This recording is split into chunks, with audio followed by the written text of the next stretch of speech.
Hello, this is program Persona Grata.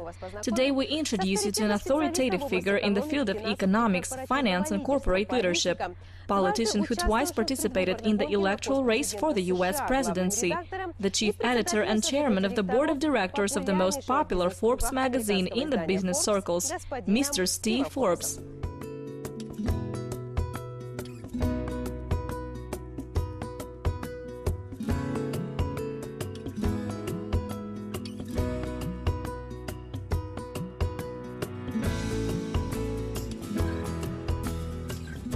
Steve Forbes was born in the state of New Jersey. Since childhood, he was very ingenious and business-savvy guy. He graduated from the high school with honors, received a Bachelor of History at Princeton University. At Princeton, Forbes founded his first magazine, Business Today. By the way, today it is the largest student-printed publication in the world.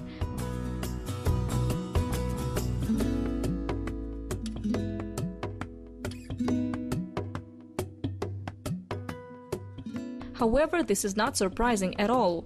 After all, at the time, Steve knew what it takes for a magazine to be successful. His grandfather was the founder and owner of the magazine, which was on the top of the list of the most influential business publications. After his grandfather, his father led the magazine, then Steve himself. Today, it would be difficult to find anyone who did not hear about Forbes at least once in his life, the first issue of which was released on September 15, 1917. Articles and materials of Forbes magazine are always relevant. These are interesting journalistic investigations, reviews of different business sectors, the history of the rise and defeat of entrepreneurs, the ratings of the most successful and wealthy people. The popularity of the magazine, we can say, has never faded, even though at the time, Steve managed to be engaged with two very serious cases at the same time. Let me just introduce my family first. This is my wife, Sabina, and my daughters, Sabina, Roberta, Catherine, Moira, and the youngest one is Elizabeth. They're here this weekend to help out.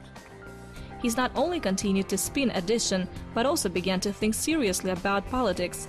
In the 1970s, Steve Forbes led the two-party board for international broadcasting. Then in 1996 and then in 2000s, Steve Forbes was nominated by the Republican Party as a candidate for President of the United States. The main points of his election program were a single income tax, medical savings accounts, a new social security system for working Americans, the right of parents to choose schools for their children, and a strong national defense. Steve Forbes did not win the election, but he continues to vigorously defend and promote almost all points of his election campaign. In mid-2000s, he joined the board of directors of a large American organization dedicated to public health. He actively sponsors various political projects, and he also actively participates in international forums and meetings.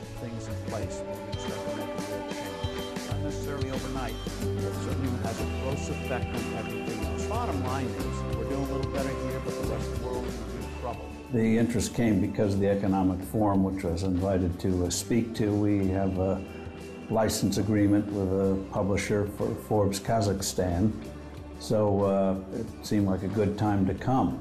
Kazakhstan is making some enormous changes to give a sound foundation for the economic future.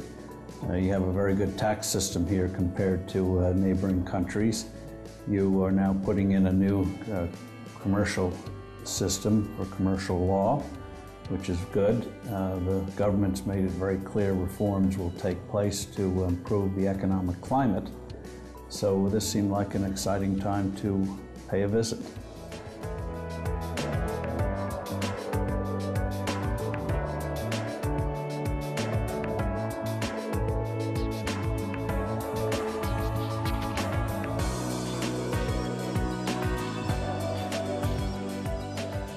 Kazakhstan's economy has performed better than those of other nations, and Kazakhstan is not just dependent on oil, it is now putting in a foundation to have a broader-based economy.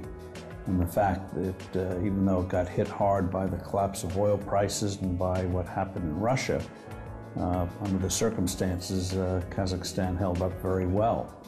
So it's building a foundation of economic strength, and I think that looks like it will continue, that kind of building.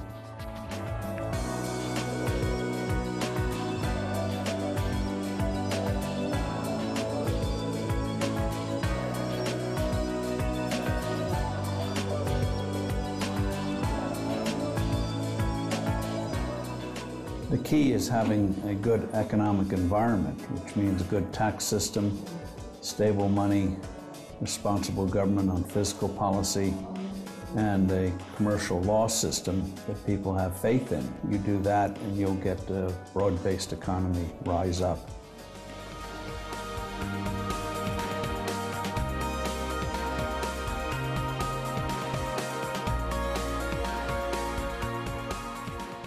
Well, you're not going to abandon oil, gas, or natural resources. You play to those. There'll be, when the U.S. gets a new president, there'll be economic reforms in the U.S., so we will be growing again. I think reforms will take place then in Europe in 2018, 2019. So you have a more vibrant global economy. And so there'll be an appetite for what we call natural resources. There's no reason why, though, in the meantime, Kazakhstan can't move ahead on other fronts. There are a lot of possibilities. Food processing was mentioned during the conference. I think goods for the emerging middle class, stoves, refrigerators, vacuum cleaners, and the like. There'll be a huge appetite there. Financial services, as you get a middle class, there'll be an appetite for that. So there are a lot of things that will rise up as Kazakhstan moves forward.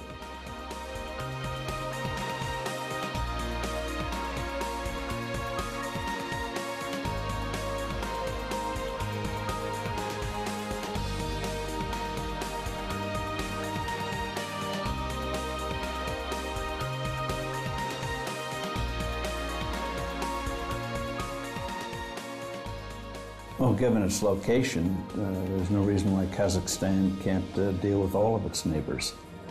So that's just good common sense.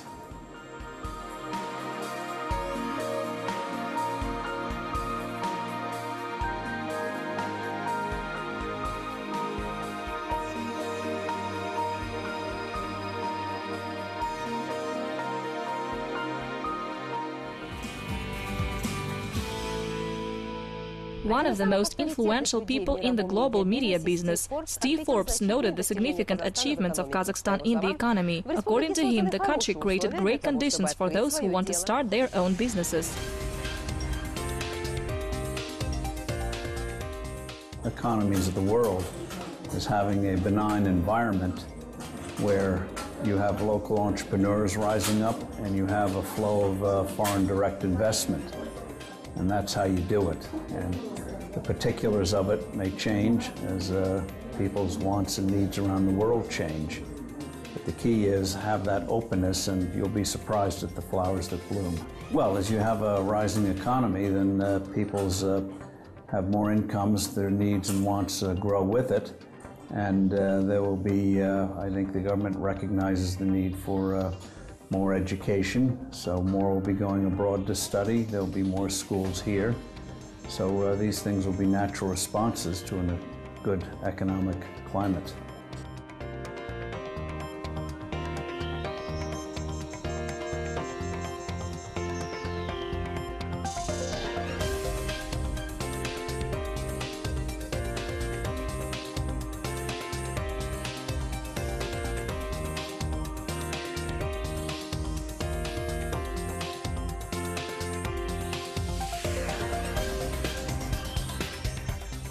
Well, government should not compete with the private sector, and I think this government recognizes that with having possible privatizations, which would be a good thing. Countries like Poland have done that very successfully, which is why Poland's been a success story in Central Europe. It's got the best economy there.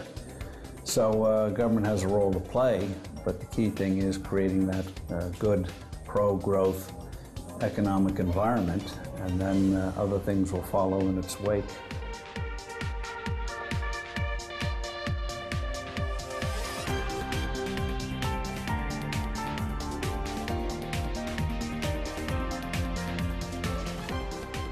Again, if you have that right environment, especially keeping the low taxes, stable money, new commercial court system, those things will rise up, and entrepreneurs will be coming in, figuring out how they can start the food chain working here in terms of technology, high tech. The two can coexist. We see it in our country. We're still a major agricultural producer. We're also the major industrial nation in the world in high tech. So one does not exclude the other.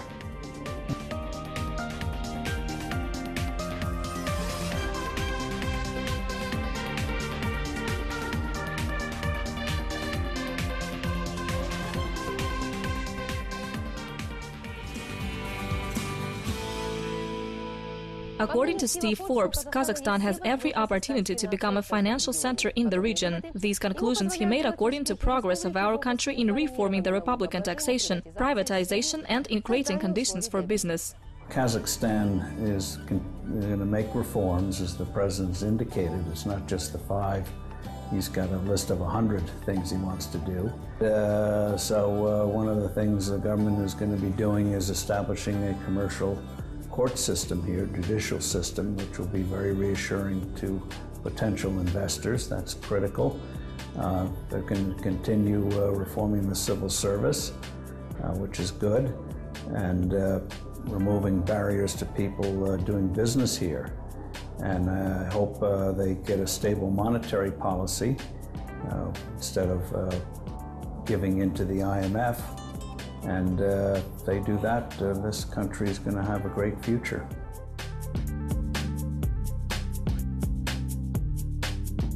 I think the president's being very cautious. It can probably be done if these reforms are enacted at a faster pace than that, joining the OECD.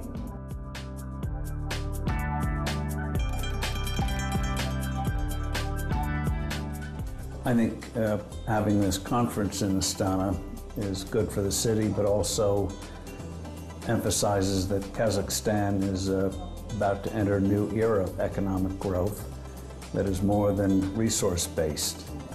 And I think people were impressed here to see firsthand what you've done on the tax side, what you've done on fiscal responsibility, and that you are putting in reforms that will make this a better, even better climate for investors and entrepreneurs.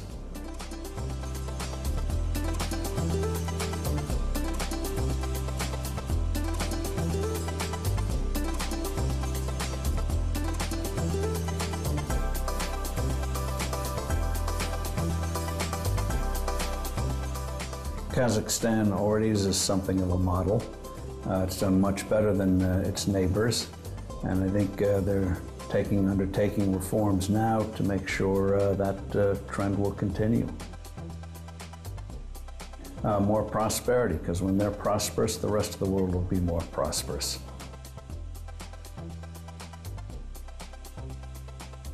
Go make it happen. Come to inspiring countries like this one.